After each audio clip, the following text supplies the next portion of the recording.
but we know we gotta win on digital first to ignite dialogue later. So why are we typing and talking so differently? Offline, you spend about 40% of the time talking about yourself, right? It's a tennis match, right? You're normal, you're cool, hitting the ball back and forth, everyone's rad. When you get online, not quite the same exact story, right? Any guesses, nice and loud, the percent of time we spend talking about ourselves when we get behind screens? Shout it out. 90, 70, 80. Oh. So we type about ourselves twice as much as we talk about ourselves. We don't type like we talk.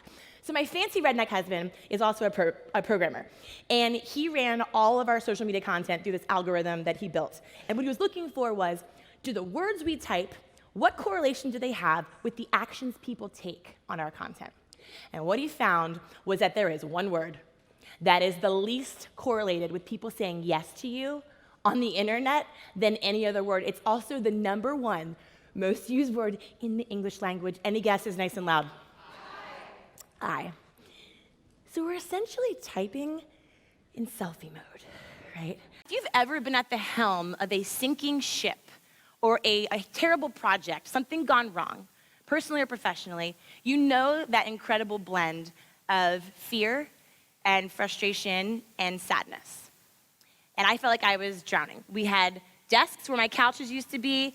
That art came off the wall, whiteboards went up, and I remember just panicking. I had cried in the shower. I wake up in the night and my sheets were all sweaty. I was brushing my hair one time, and I had a huge clump of hair fall out. I was having panic attacks.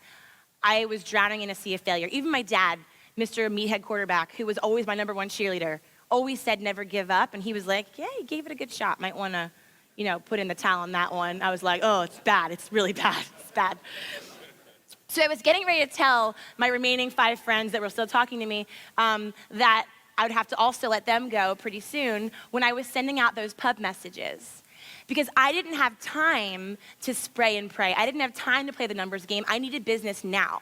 So I was creating very intentional messages. One of them to that woman named Laura that we talked about on our exercise. When Laura got that message and said, I have a little project for you, it was with 1 week of runway left before my business was shutting down. And that little project turned out to be running social media for the Oscars, the Academy Awards, the largest event in the world. My little ragtag group of 5 surfer bums working out of my old dusty, musty apartment, wooden box, worked with ABC, Disney, and Samsung and beat out some of the biggest agencies in the world because she said, you're the only person that reached out to me and acted like a human being. Here's the thing with being an influencer. It's incredibly powerful for us to be able to share what we love and recommend what we love with other people. It's incredibly important. It gets to a point, though, where it's so crowded, it's so loud, it's so saturated, that standing out has never been harder.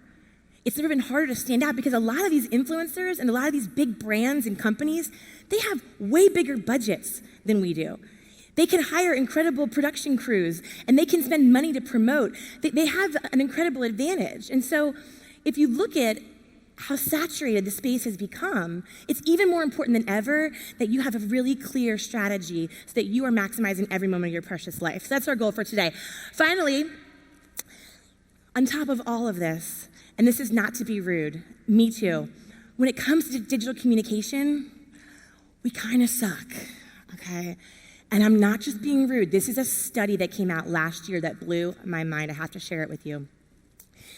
A study published in the Journal of Experimental Psychology found that not only are we more persuasive in person, face-to-face, at an event here like Thrive-Palooza, we are 34 times more persuasive face-to-face in person than we are on digital.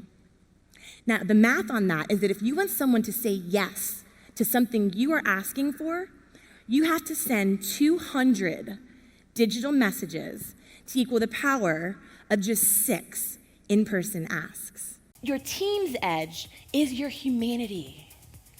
Your team's edge is the fact that they can do what no robot or automation or copy and paste crap can ever do, and that they can form real, human, genuine relationships. That is their edge. That's their edge.